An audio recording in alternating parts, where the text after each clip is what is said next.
Assalamualaikum warahmatullahi wabarakatuh. Apa kabar teman-teman? Berjumpa kembali dengan saya Momon di channel Momon Pajak.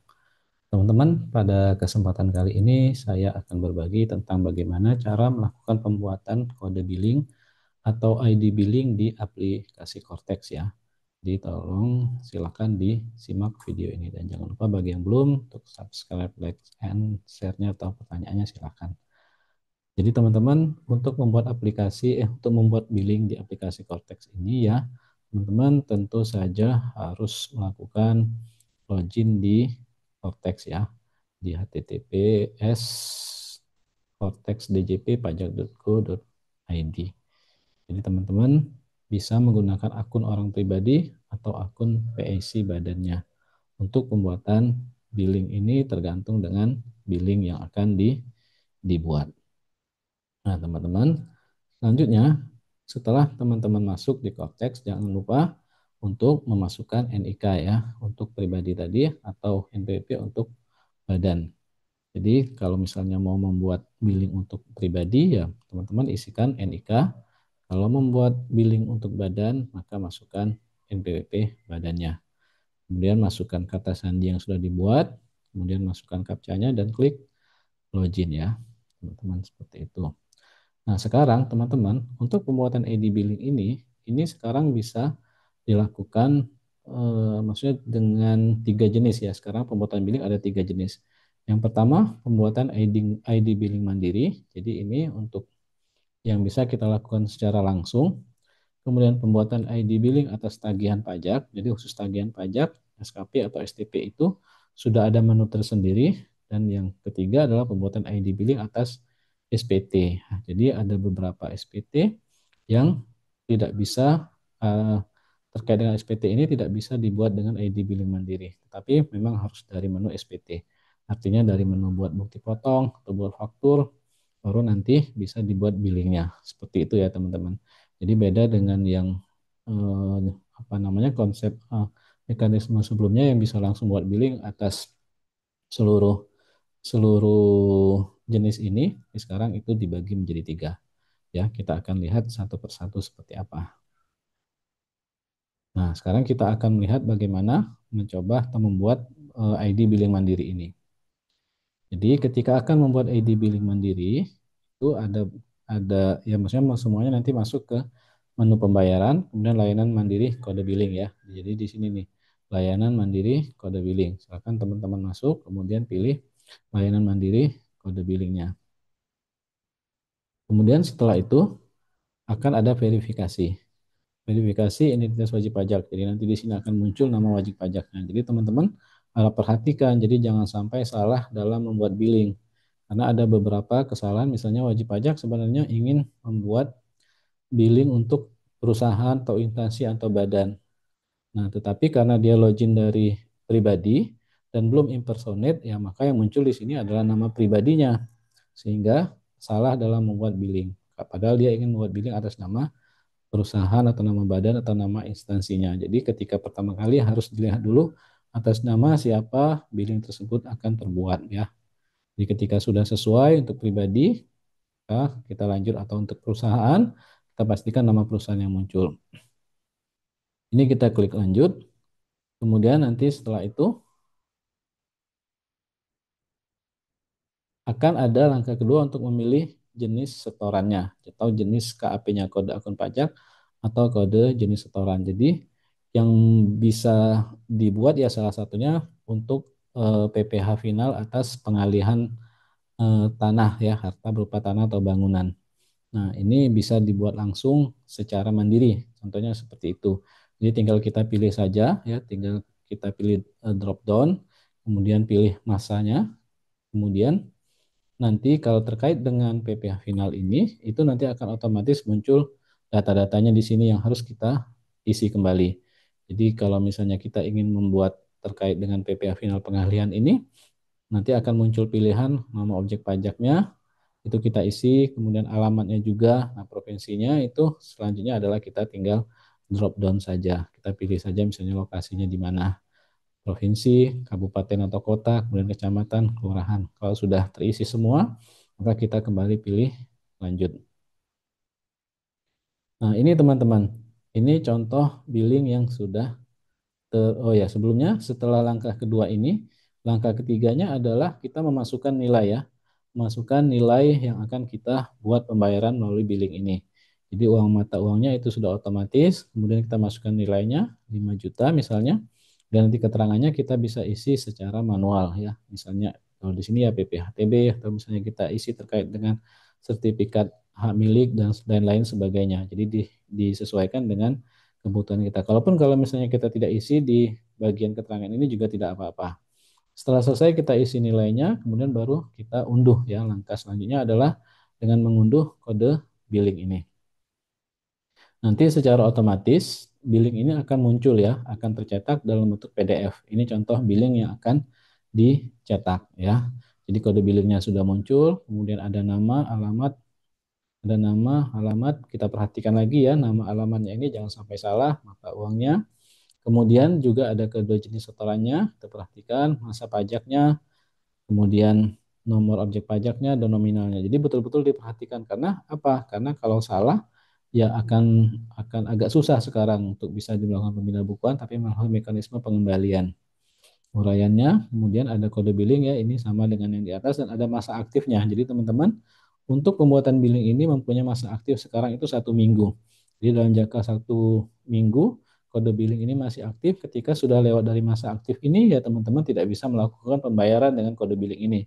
Tetapi harus dilakukan pembuatan kode billing baru ya, seperti itu. Nah, teman-teman, untuk dokumen billing ini, ketika misalnya kita tidak langsung otomatis tercetak, teman-teman bisa unduh sendiri juga di portal saya, di dokumen saya ya. Jadi nanti akan muncul, kalau misalnya tampilannya belum muncul, teman-teman bisa klik tombol refresh ini, kemudian keterangannya billing kode, nanti di bagian sebelah kanan itu akan ada keterangan untuk melakukan unduh. Ya, seperti itu. Tinggal teman-teman lakukan pengunduhan saja di billing kode ini untuk melakukan pembayaran ya, seperti itu.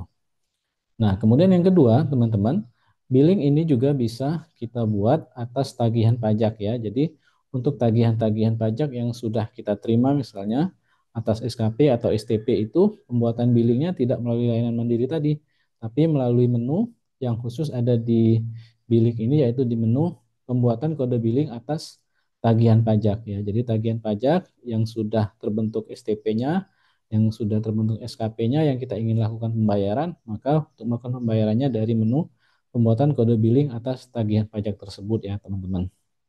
Jadi bukan dari menu pembuatan pembayaran mandiri. Nah, kemudian teman-teman ketika kita sudah tadi ya pilih pembayaran kode billing atas tagihan pajak ya. Jadi teman-teman sebenarnya bisa juga melihat apakah ada tagihan atau enggak di profil kita baik orang pribadi ataupun badan. Bisa teman-teman cek di kode billing atas tagihan pajak ini.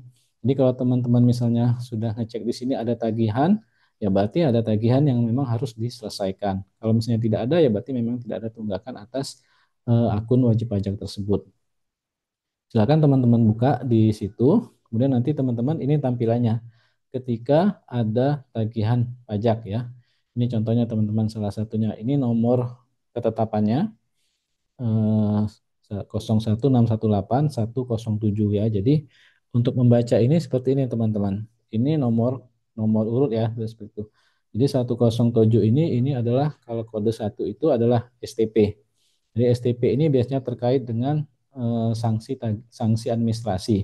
Nah, kalau 07 ini kode untuk PPN. Jadi sanksi administrasi terkait dengan PPN. 20 ini adalah tahun pajaknya. Kemudian 035 ini adalah kode KPP yang menerbitkan dan 223 ini adalah tahun penerbitannya. Jadi kalau kita membaca nomor ini, ibaratnya ya kita akan tahu kalau kita hafal ini untuk PPN tahun 2020 diterbitkan oleh KPP 035 dan diterbitkan tahun 2023. Ini ada tanggal jatuh temponya 6 Desember 2023. Nah, ini ada kode jenisnya 41121 untuk melakukan pembayarannya. Kemudian 300 atas STP tadi. Kemudian ini jenisnya, ini masa pajaknya ya, masa April. Ada nilai yang apa namanya terhutang, kemudian ada nilai sisa. Jadi teman-teman di sini dimungkinkan untuk misalnya kita ingin melakukan pembayarannya sebagian, ibaratnya seperti itu. Nanti ketetapannya akan muncul dan akan muncul nilai sisa. Kalau misalnya kita ingin melakukan secara pembayaran full, ya kita isi dengan pembayaran full nantinya ya. Kita akan lihat nih. Jadi ini contoh tagihan yang ada di aplikasi Cortex kita ya. Ada satu, dua, dan ada ya kalau tergantung eh, banyaknya itu bisa kita lihat saja di tampilan kode billing yang belum dibayar tersebut. Ada berapa itu bisa kita lihat total semuanya. Nah, ini ya seperti ini 500.000 ini kemungkinan karena sanksi keterlambatan atau tidak lapor PPN seperti itu ya, teman-teman. Jadi kalau kita ingin melakukan pembayaran bagaimana? Ya. Jadi kalau kita ingin melakukan pembayaran nih, teman-teman, kita conteng di salah satu ketetapan yang ingin kita bayar.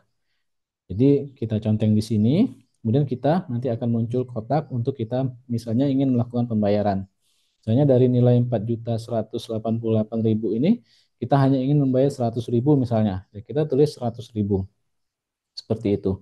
Nah, kemudian kita klik kode billing, buat kode billing. Nanti akan tercetak billing atas STP ini, atas tagihan ini, muncul nilai pembayarannya 100.000. Nah, nanti ketika sudah kita lakukan pembayaran, ya mungkin nanti akan muncul sisanya yang masih harus kita kita bayar ya, seperti itu teman-teman. Nah, juga dimungkinkan pembuatan billing ini bisa dilakukan secara sekaligus untuk beberapa ketetapan. Jadi nanti hanya akan muncul satu billing. Jadi tinggal kita klik saja, conteng di sini satu ada beberapa misalnya dua atau tiga atau beberapa atau semuanya. Di sini tinggal pilih semuanya, kita klik klik klik klik, kemudian kita isi nilai pembayarannya semuanya. Nanti akan muncul akan menjadi satu billing atas semua ketetapan yang ingin kita bayar tersebut ya, seperti itu teman-teman. Jadi kita tidak perlu membuat satu persatu kode billingnya ya. Jadi hanya mungkin akan muncul satu kode billing ya, seperti itu. Nah, kemudian yang terakhir teman-teman adalah pembuatan billing atas SPT ya. Jadi ini teman-teman, pembuatan atas SPT ini ya tidak bisa dilakukan dari menu pembayaran tersebut. Tetapi pembuatan SPT ini, pembuatan kode billing atas SPT ini itu muncul setelah kita melakukan langkah-langkah dari awal, yaitu mulai dari pembuatan bukti potong, kemudian masuk ke menu SPT pembayaran, kemudian menu SPT surat pemberitahuan, kemudian pelaporan, kemudian baru nanti akan terbentuk kode billing ketika akan kita dan itu akan bisa kita lihat nilainya berapa yang akan kita bayar ketika kita membuka di laporan SPT tersebut. Jadi kalau misalnya sudah seperti ini, artinya untuk SPT tadi ya tidak bisa dari menu pembayaran, tapi dari menu pelaporan di SPT ya, SPT.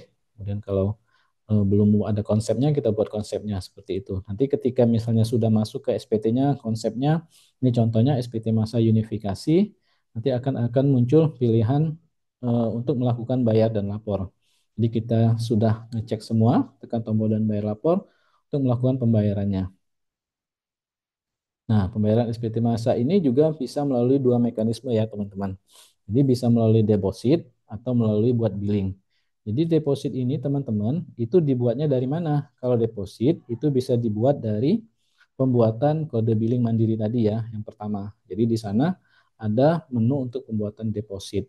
Nah, pembuatan deposit ini teman-teman perlu diperhatikan juga karena ketika kita memilih deposit itu jangan sampai salah dalam memilih deposit karena di sana ada dua pilihan ya.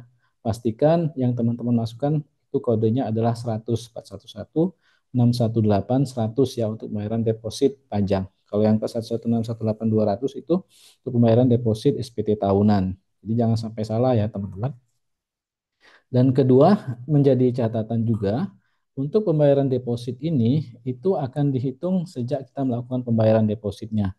Jadi kalau misalnya kita sudah punya deposit sebelumnya, misalnya ini untuk masa Maret misalnya untuk melakukan pembayaran. Nah, sedangkan kita sudah pernah membuat billing membayar deposit di masa Januari. Ya, maka ketika kita ingin melakukan pembayaran deposit melalui deposit ini, maka kita akan terhitung melakukan pembayarannya itu sejak kita melakukan melakukan deposit ya, seperti itu ya, singkatnya seperti itu. Nah, selanjutnya ketika misalnya ingin melakukan deposit, kita pilih deposit, tapi kalau billing, ya ini kita bicara tentang pembuatan billing dari SPT masa, kita create billing. Kemudian kita cek ID billing yang belum terbayar. Kalau misalnya tadi sudah tercetak, kita ingin mengecek di mana posisi billing tadi ya. Kalau misalnya tidak tercetak secara langsung, kita masuk ke menu pembayaran, kemudian daftar kode billing yang belum dibayar. Jadi semua daftar kode billing yang belum dibayar itu akan muncul di menu daftar kode billing yang belum dibayar ya. Silakan teman-teman cek seperti itu. Nah, selanjutnya nanti akan muncul kode billing yang belum dibayar ya.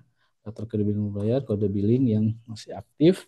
Jadi kalau misalnya dia sudah lewat jangka waktu tadi belum dilakukan pembayaran ya dia akan hilang ya. Dia akan hilang dari tampilan ini. Seperti itu teman-teman. Nah, selanjutnya kalau kita ingin mencetak ya kita klik di dilihat ini mengunduh kembali. Kemudian kalau kita ingin mengirim ke email tertentu atau ingin mengarahkan ID billing ke aplikasi bank ya ini belum tahu apakah sudah langsung connect atau belum ya. Teman-teman bisa mencobanya. Begitu ya teman-teman. Terima kasih ya sudah menyaksikan video ini tentang bagaimana melakukan pembuatan billing. Jadi ada 3 jenis tadi melakukan pembuatan billing mandiri untuk yang beberapa billing yang bisa dibuat, kemudian melalui pembuatan billing untuk tagihan ya STP atau SKP dan terakhir pembuatan billing atas SPT ya. Jadi teman-teman kalau ingin buat billing ya coba saja dari layanan Medit. Kalau tidak ada ya berarti artinya harus dari menu pembuatan SPT, pembuatan billing dari menu SPT. Jadi harus ada bukti potongnya dulu, atau faktur pajaknya dulu, baru nanti setelah itu dilaporkan baru terbentuk billing ya. Mudah-mudahan teman-teman bisa dipahami ya. Terima kasih sudah menyaksikan video ini. Kami doakan selalu bagi teman-teman yang menyaksikan video ini sehat selalu, rezekinya lancar, kemudian juga sukses selalu dalam seluruh aktivitasnya. Terima kasih. Assalamualaikum warahmatullahi wabarakatuh.